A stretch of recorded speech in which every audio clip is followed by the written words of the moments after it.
How you doing today, folks? Now, before we get started, I want to give a quick shout out to the new subscribers. We continue to grow every single day, and definitely want us to be able to shout out to all of you because I appreciate you all very, very much. We're also going to be doing a $1,000 giveaway for a $1,000 knife when we hit 1,000 subscribers. Definitely stay tuned for that. This is a full custom knife from Casey Middleton at Old Dominion Knife Works. He is a tattoo wearing, pink pentagram shirt rocking badass motherfucker. And I really enjoy talking to this dude. He knows his shit. I've not had a custom from him yet. This is one that I saw pop up on his page for sale, which means I had nothing to do with the manufacturer of this piece. It's just his own personal imagination conforming it to a knife. But what I saw, I really liked, made him an offer. He accepted it, and here we go. Let's see what we got.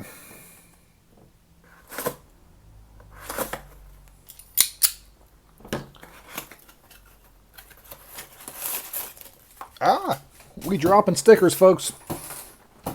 Just came rocketing out of the box.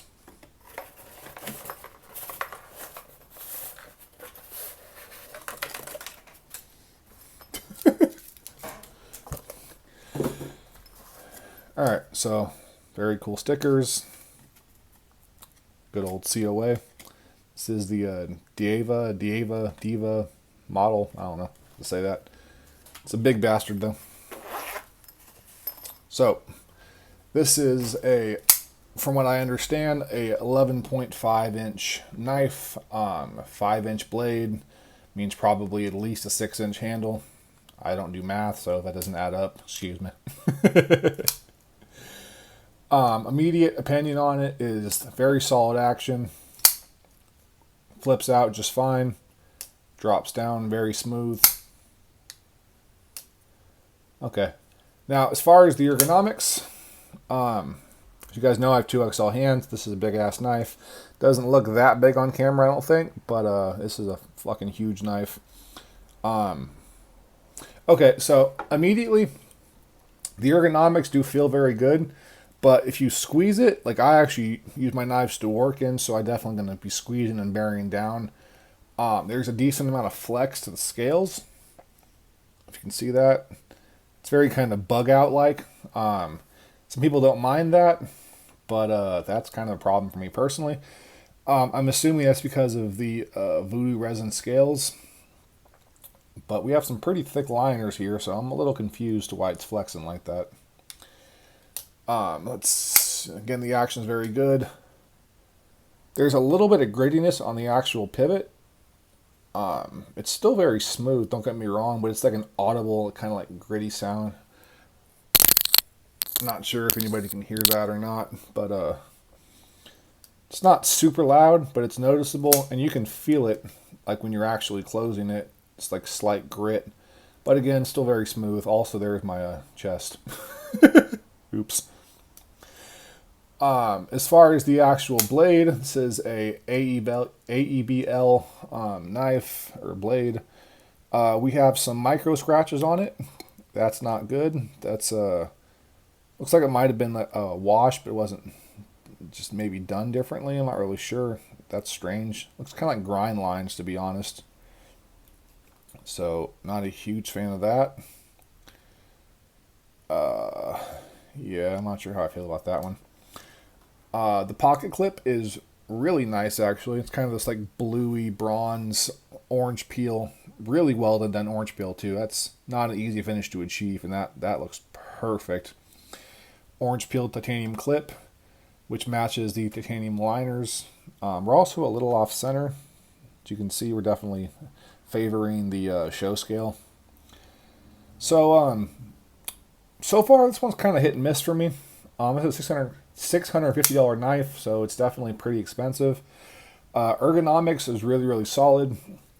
I can't feel the clip at all. Ergonomically, I give this knife a 10 out of 10. The flex to the scales really, really bothers me, but that's not so much ergonomics. That's construction / the design choice, I guess. I'm not really sure what to call that. The action, also phenomenal. So that would also be a 10 out of 10. As far as the actual blade itself, with the scratch pattern and everything else, I'm not sure if this is supposed to be a wash or just comes out strangely. You can see a little bit of the stone wash texture to it, but Also, like how these scratches sit right here. I've stone washed plenty of knives, and I have plenty of stone washed knives, and that doesn't really happen. Like, that's a stone wash right there. You can see the difference. Like, this doesn't have those micro scratches on it. And this is a much, much cheaper knife. Or that was a much, much cheaper knife. So that one's not too good. Throw up some size comparisons so you guys can get a idea of just how big this monstrosity is. There is a Benchmade full-size Reptilian. Hold on a second, the light's a little too bright.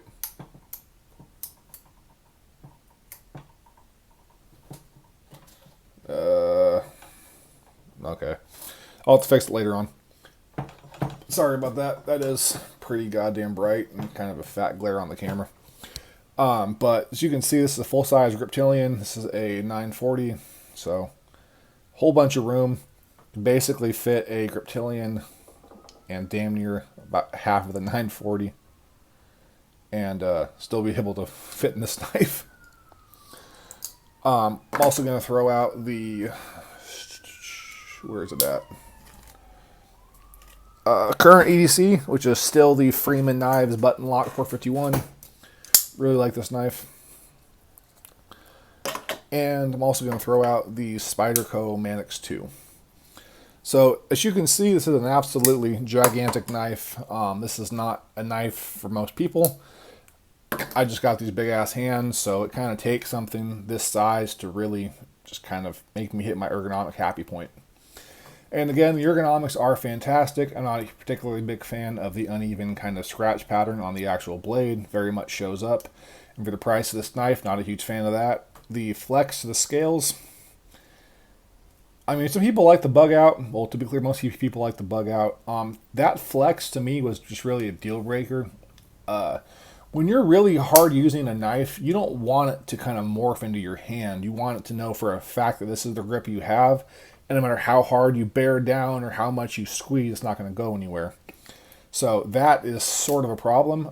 As far as the lockup, we have a really almost scary early lockup. It is solid, though. It's not going anywhere. A little bit of blade play. Nothing huge. Let's see for a second. The pivot is not Loctited, so this could all be adjusted pretty easily if need be. But I'm not going to really do that because I'm not sure if I'm going to keep this.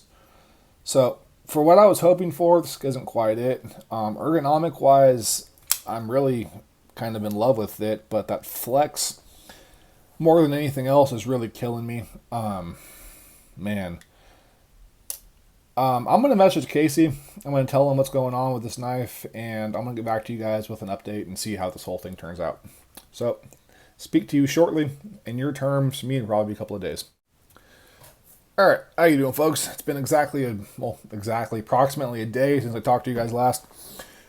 So Casey is going to go ahead and take this knife back. He offered to fix the pivot. He mentioned that it was a washed blade.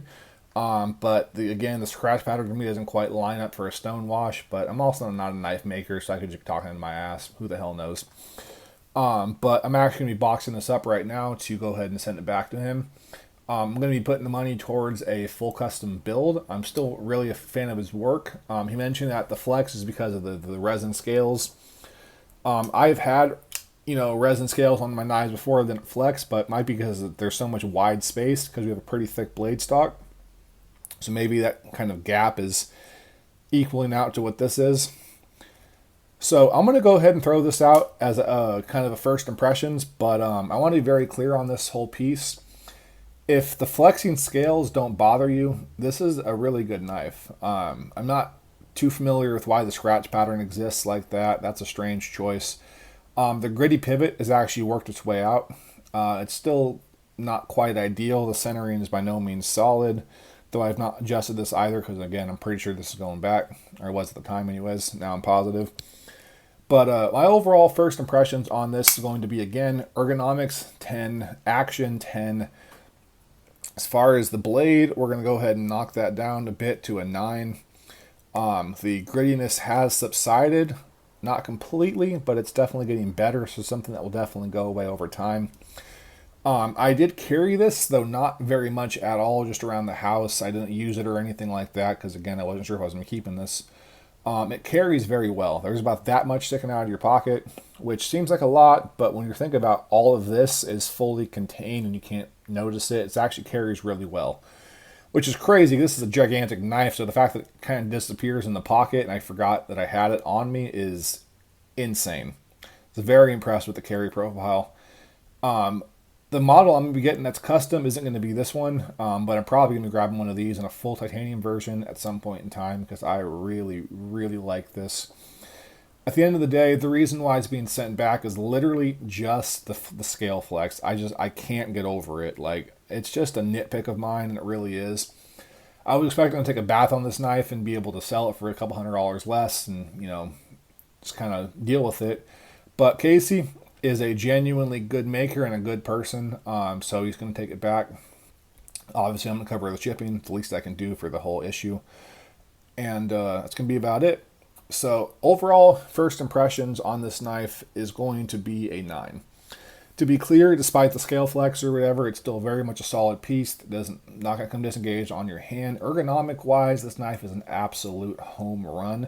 I have genuinely never felt a knife more comfortable than this knife right here. I'm gonna be sad to see this one go, but I just know once I start really working with it, and that flex is gonna really get to me. I had a bug out, and that thing lasted about a week and a half in my pocket before I literally gave it away because I was just so over it. That little bitty flex for me, it just adds up, and it just, I hate every time I have to bear down, and I'm worried this knife's gonna snap.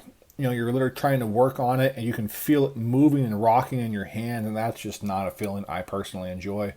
The bug out is obviously a very popular knife, so most people don't care about that, but for me personally, it's a nitpick that I could not get past. But again, overall, this is going to be a 9 out of 10, which still qualifies as fantastic for my categories. It really is a great knife. If the flex doesn't bother you, by all means pick it up. I'll go ahead and link Casey's Facebook in the description below. But overall, this really is a great knife. Just not quite great for me, but that's more a matter of personal preference. And again, Casey's a good maker, so he's taking it back with no issues. So anyways, as always, folks, I love you all very, very much. Thank you for your time. Like, support, subscribe, your comments. Please take care of yourself in these trying times, and take care, and bye.